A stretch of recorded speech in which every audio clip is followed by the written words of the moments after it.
নির্বাচনের গরম হাওয়া লেগেছে লেগেছে, নির্বাচনের গরম হাওয়া লেগেছে। শার্টকোট সব রেখে ঘরে পাঞ্জাবি আর টুপি পরে, শার্টকোট সব রেখে ঘরে পাঞ্জাবি আর টুপি পরে, ভোটের তরে রাস্তায় কেউ নেমেছে নেমেছে, নির্বাচনের গরম হাওয়া লেগেছে। কাউকে এখন ধরবে হাতে, কাউকে ধরবে পায়, বুড়ো চাচার বলবে ডেকে তুমি আমার ভাই। পকেট থেকে বের করিয়া দিবে টাকার নোট, বলবে আমি জনদরদি, দিও আমায় ভোট।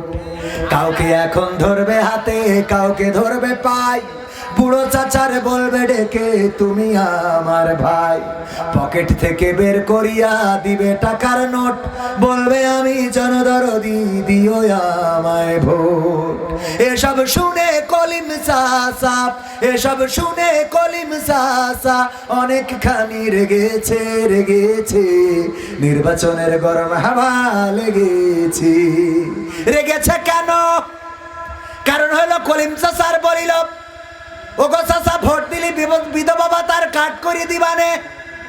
কিন্তু যখন পাশ করেছে, যে বললো আমার স্ত্রীর একটা বিধবা ভাতার কার্ড দাও, বলছে তুমি তো এখনো মরে সারতে পারোনি, তুমি না মরার আগে কেমনে বিধবা ভাতার কার্ড দেব? বললো তুমি তো কথা দিয়েছিলে বিধবা ভাতার কার্ড করিয়ে দিবা, বললো সে তুমি মরলি তারপরে তোমার বোর করিয়ে দেব। এই জন্যে কলিম চাচা রেগে গেছে। এখনো কার্ডের প্রলোভন আছে না নাই? আছে না নাই? নির্বাচনের গরম হাওয়া লেগেছে। পড়বে নামাজ উজু ছাড়া কেমন ইমানদার, জানে না কোনটা কিসের নামাজ কোনটা জানাজা। ঈদের চাঁদ কুয়াশার কারণে দেখা গেল না। আমি আমার কলিজার টুকরা সন্তান রে বললাম চলো টেলিভিশন অন করলে শোনা যাবে না। ওয়াল্লাহ টেলিভিশন অন করেছি, দেখি বলতেছে আগামীকাল সকাল 9টার সময় ঈদুল আজহার জানাজার নামাজ হবে। আমার ছেলে বলছে আব্বা চাঁদ কি উঠলো? আমি বললাম উঠে পর মরি গে, কারণ ঈদুল আজহার জানাজার নামাজ হবে। অনেকে ঈদুল আজহা কোনটা আর জানাজা কোনটা বোঝে। পড়বে নামাজ উজু ছাড়া কেমন ইমানদার, আবার এই নেতারা নামাজ পড়ে কেমন করে। যদি আপনার এই বারুইহাটিতে আসে, আসরের আজান এখনো দেয় নাই, জিজ্ঞাসা করে আসরের কি আজান হয়েছে? কয় না। কয় ওক্ত কি শুরু হয়েছে? কয় হয়েছে। তাইলে শিগগিরই আজান দাও, নামাজটা পড়ে যায়। নেতা নামাজ পড়ে, এরপরে বারুইহাটির পাশের গ্রামের নাম কি? বুড়িহাটি। বুড়িহাটিতে যাই কয়, এখন বলো কাটি করলি বলো খেপে যাবে। বুড়িহাটিতে যাই বলে আসরের কি আজান হয়েছে? কয় জামাত হয়ে গেছে। বলছে তাহলে এসো নামাজ পড়ি। পিএস বলতেছে আপনি না বারুইহাটি থেকে পড়িয়ে আসলেন? কয় নামাজ যত পড়বা তত সোয়াব। কয় আপনি সেই সকালবেলা উজু করেছেন আর তো উজু করেননি। তো কয় তোগের মতো কি আমার উজু হালকা পাতলা নাকি যে পেটে দিলি ভেঙে যাবে? এক উজু এখনো চলছে। এরকম নেতা আছে না নাই? এইবার ওখানে যেই আবার নামাজ, মানে বারুইহাটিতে যাই বুড়িহাটিতে যাই আবার আসরের নামাজ পাশ করার পরে নেতা এসেছে বারুইহাটিতে আজান দিয়েছে হাইয়া আলাস সালাহ, এসো নামাজের দিকে। বলতেছে ও নেতা চলেন নামাজটা পড়ে নি। বলছে আমি বুড়িহাটিতে যাই নামাজ পড়বো। বুড়িহাটি যাই নামাজ পড়ব। চলে গেল ওখানে নামাজ জামাতে দাঁড়াই গিয়েছে। নেতারে ডাক দিয়েছে আসেন নেতা নামাজটা পড়ে নি। কয় আমি বারুইহাটিতে পড়ে আসলাম। কি এখানে বলে ওখানে যাই পড়ব, আর ওখানে যাই বলে ওখানটা পড়ে আলাম। কথা কয় না। এরম নেতা আছে না নাই? পড়বে নামাজ উজু ছাড়া কেমন ইমানদার, জানে না কোনটা কিসের নামাজ কোনটা জানাজার। দিবে সালাম পথে ঘাটে, দেখলে কোন লোক মুসলিম কিংবা হিন্দু বৌদ্ধ খ্রিস্টান হয় হোক। বসন্তেরই কোকিল ওরা, বসন্তেরই কোকিল ওরা, নতুন করে টুপি জুব্বা পরেছে নির্বাচনের গরম হাওয়া লেগেছে। করবে নেতা জনসভা, বলবে কত কথা, পাশ করিয়া মুছে দেবে গরিব দুঃখীর ব্যথা, ভাঙা রাস্তা করে দেবে পিচের ঢালাই, ঘরে ঘরে বিদ্যুৎ দেবে, লোডশেডিং নাই। এমন বলে না করতে ওদের প্রতিহত, করতে ওদের প্রতিহত। জনগণ জেগেছে, কোথায় জেগেছে? চাকসুতে জেগেছে, রাকসুতে জেগেছে, ডাকসুতে জেগেছে, জগসুতে জেগেছে, তারপরে আর কনে চাকসুতে জেগেছে।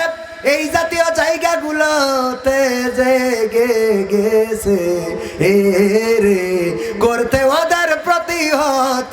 জনগণ জেগেছে, নির্বাচনের গরম হাওয়া লেগেছে। তাস বইবে কোন একদিন এদেশের আকাশে, কালেমার পতাকা দুলবে। সেদিন সবাই খোদাই বিধান পে দুঃখ বেদনা ভুলবে।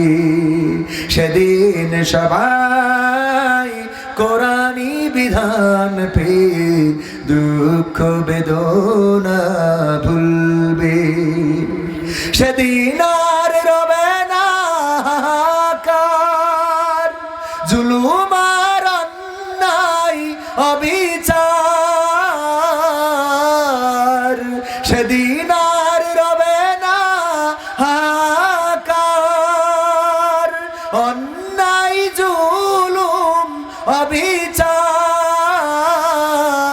থাকবে না অনাচার, দুর্নীতি কদাচার, সকলেই শান্তিতে থাকবে।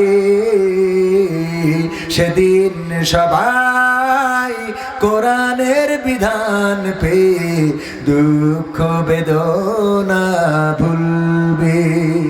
কোন একদিন এদেশের আকাশে কালেমার পতাকা দুলবে। সেদিন সবাই খোদাই বিধান পে দুঃখ বেদনা ভুলবে। একাকিনী রমণী নির্জন পথে যাবে, কোনো জন কটু কথা কবে না। কোন জন পথে ঘাটে সম্পদের মোহে, খুনার রাহা জানি হবে না। সেই দিন আর নেই বেশি দূরে, সেই দিন আর নেই বেশি দূরে, আর কিছু পথ গেলে মিলবে। সেদিন সবাই কোরআনি বিধান পে দুঃখ বেদনা ভুলবে।